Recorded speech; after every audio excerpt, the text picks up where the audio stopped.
Бүгін балауса мектеп алды тобы көбелектер қалай пайда болды жобасын алды. Сәлеметсіздер ме, балалар? Мені білесіңдер ме? Мен көбелектім. Мен жаз айларында шығып жүрем. Мен әдемілікті, әдемі гүлдер жақсы көрем. Мен бақыттың, адалдықтың символы саналамын. Жақсы, көбелек, сіз туралы біздің балалар көп нәрсе біледі. Қане Мұхаммед, айта қойшы. Бұл көбелектер жабдықталада гүлден гүлге қонып өсімдіктен жапырақтан жұмыртқалайды. Жақсы. Жұмыртқаға жолды сут қайнағады. Жіпке оғанып қуыршақ пайда болады. Барлықтан соң көбелек қанаттарын кетіріп ұшады. Жақсы. Балалар, көбелектердің дене құрылысы туралы не білесіңдер?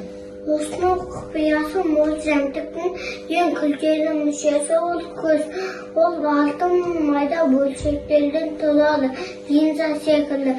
Көбелектердің аяқтары әлсіз болғандықтан оны қолмен ұстауға болмайды. Көбелектердің тілері өте көп. Әлемде көбелектердің 165 мыңға жуық түрі бар.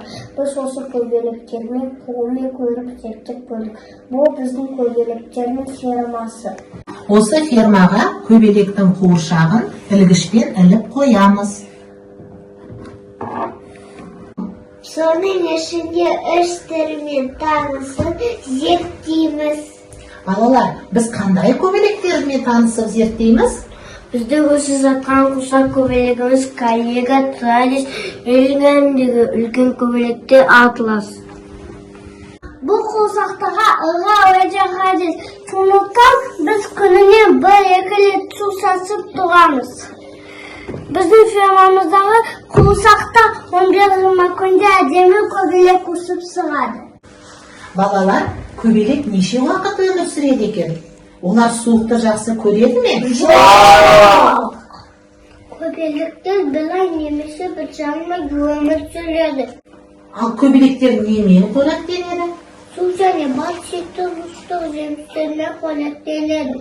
Балалар, сендерге біздің жобамыз қызықты болды ма? Біздің жобамыз өте қызықты болды. Біз көбелектердің қалай пайда болатынын өз көзімізбен көріп, зерттеп, бақылап өсірдік.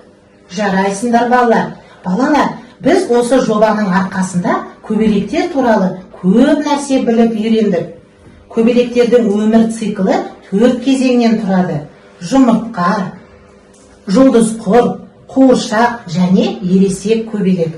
Әр кезең табиғаттағы маңызды өзгерістерді көрсетеді екен. Балалар, біз осы жобамызды әрі қарай жалғастыратын боламыз. Қуыршақтан пайда болған көбелектерімізді қоректендіріп, бақылап, әрі қарай зерттейміз.